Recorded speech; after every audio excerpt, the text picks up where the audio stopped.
साथियों, आर्यों के विरुद्ध आर्य इस बात पर काफी विचार कर चुके हैं कि किस प्रकार पश्चिमी विद्वानों द्वारा आर्य जाति के संबंध में प्रतिपादित सिद्धांत कितने बेबुनियादी हैं और ब्राह्मणों ने उनको सहज स्वीकार कर लिया है।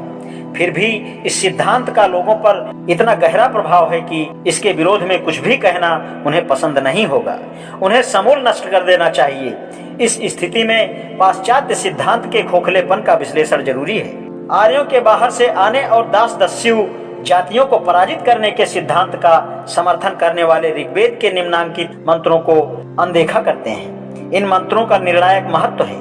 आर्यों के भारत में बाहर से आने और स्थानीय निवासियों को पराजित करने के सिद्धांत को इन मंत्रों के संदर्भ के बिना स्वीकार करना अनुचित होगा। मैं इन मंत्रों को प्रस्तुत करता हूँ। ऋग्वेद 5:33-3 हे इंद्र, तूने हमारे दोनों विरोधियों दासों और आर्यों को मार डाला।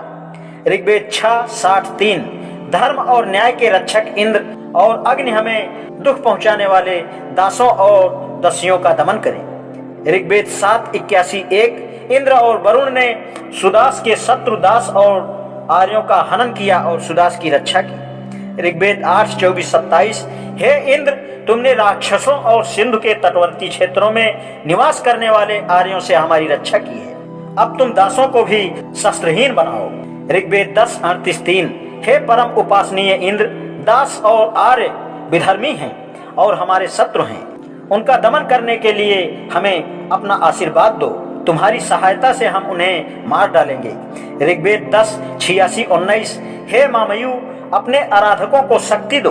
तुम्हारी सहायता से हमें अपने शत्रु आर्यों और दासों का विनाश करेंगे। इन मंत्रों को पढ़कर ठंडे दिमाग से सोचने पर पाश्चात्य सिद्धांत की वास्तविकता प्रकट की जाएगी। यदि इन मंत्रों के रचयिता आर्य थे तो इन मंत्रों के साक्ष्य पाश्चात्य मन को आधारहीन बनाते हैं। साथ ही स्पष्ट होता है कि आर्यों की दो जन श्रेणियां जो अलग अलग थीं तथा एक दूसरे से विद्वेष रखती थीं, दो आर्य जातियों के अस्तित्व के बाद कपोल कल्पित नहीं हैं, यथार्थ हैं। इसके पक्ष में अनेक साक्ष्य भी उपलब्ध हैं। पहला साक्ष्य तो विभिन्न वेदों के पवित्र स्वरूप की मान्यता के बारे में भेदभाव का होना है।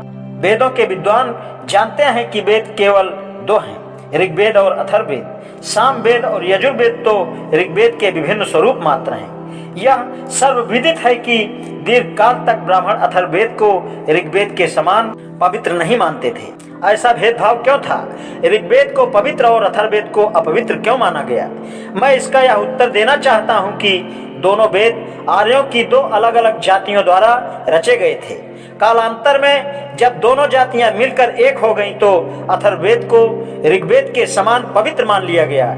इसके अलावा सभी ब्राह्मण साहित्य में विविध विचार धाराओं में दो अलग आर्य जाति के अस्तित्व के संदर्भ में पर्याप्त साक्ष्य उपलब्ध हैं। सृष्टि सृजन की भिन्नता दो अलग वर्गों या जातियों की ओर संकेत करती है। इनमें से एक का वर्णन अध्याय 2 में किया जा चुका है। केवल दूसरी विचारधारा का वर्णन बचा है।